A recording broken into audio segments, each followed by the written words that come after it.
featuring my mama, Gwen GQ, and Dave and Skeeter Clemens. Ow! Let me hear that voice! Great.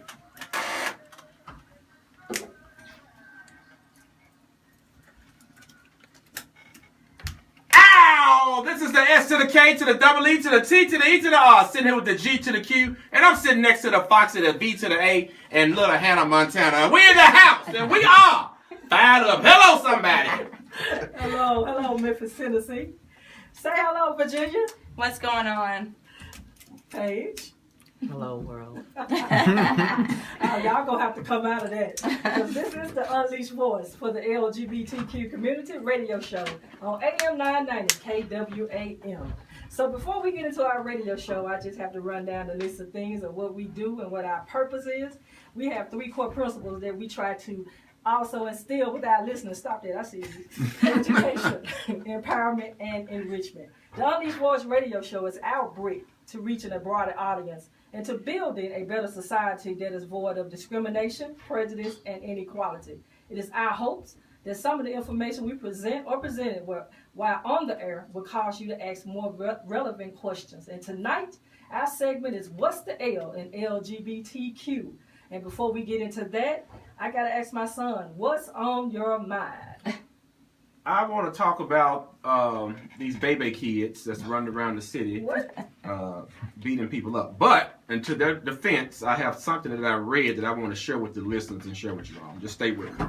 It's called a transactional analysis. This doctor in California, he did this analysis, and it's called transaction analysis. And he said, this is an attempt to diagnose the so-called ego states that we have inside of us. Mm-hmm. And he said the ego states divide up into 3 things. He said the parent is the collection of all the messages stored in us from infant to childhood. Mm-hmm. Then he said the adult, that's the real you. Mm-hmm. He says capable of thinking of your own thoughts and making your own decision.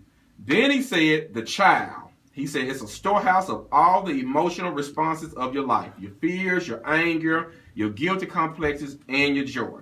And he said none of us remains permanently fixed in any of these ego states, but we fluctuate from one to another based on the situation at hand and our needs at the moment. So, if that is true, that explains why some of these kids are acting out the way they're acting out, because their parents are really in their childhood stage, and the kids are in their childhood stage, but they're looking up to their parents, and they're getting the things from their parents, what they're doing. Right. And so that may be an issue to why they're going around beating up people, jumping them at the gas station, skipping school, shooting, all the above, because the parents are in the childhood ego stage, and they're not in the parent stage or their adult stage. So I just solved the crime. AC Warden, give me some money. I just solved it. Anything else? Clemens for mayor. No, Mike Williams for mayor. No. Clemens for mayor, but I just solved it. You act like that's the first time you heard that. Well, no, I'm just reading this book by John Powell. Why am I afraid to tell you who I am? Ain't that something? Lord have mercy. That's a lot. And the crazy part about TA, that's what we call it in the social science field, is that you cannot operate in the child state the majority of your time, as an adult. And that's when you encounter most of the problems, because you're in the child state. Mm-hmm. And it's like I always say, if the child rules the adult, you're going to have problems. And that's the problem. So that's where it is, and that's a little bit of TA. I love TA. TA is transactional analysis. That's what he was explaining. It's a very it's not a real in-depth concept, but it's very understandable. Yeah. And once you read it, you'll get an aha and go like, aha. Wait a minute, John, turn the air on. I'm sweating my makeup off. Oh, no. Burn. Oh my goodness. It's a powder sponge. Ooh. Go ahead. I'm sorry I cut you off. So in that contrast of explaining, the dynamics of the personality, the adult, the parent, and the child. You can't also operate in the adult either. I mean the parent. Because that's have a lot of conflict as well. Because you all have traits of what a parent do, what a child do. You have to have the adult operating most of the time, making the rational decisions, the hard decisions, and compromising and things like that. Because children don't have the capacity to do that. But feel free to chime in if you all want to. I understand that as far as when you're saying with the children and the parents not operating as adults, because I see that all the time when the adults aren't even at the age level sometimes of maturity. The kids are having kids, and Absolutely. That's where the breakdown is. If you look at it back when I'm 36 years old, so back when my mother was growing up, you would pretty much get married right out of high school and you start your family.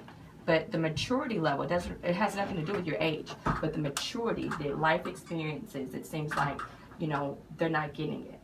And it's a breakdown because the kids still want to have fun, but you have a child at home.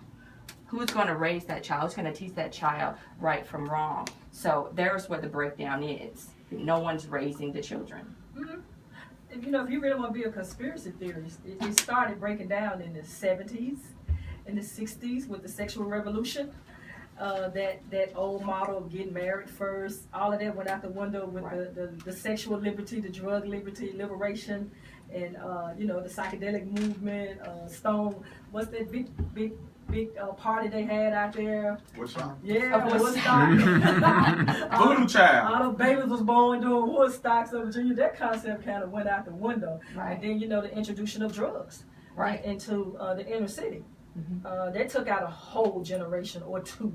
So you're seeing the byproduct of that generation behind me, because I'm part of the end of the baby boomer group.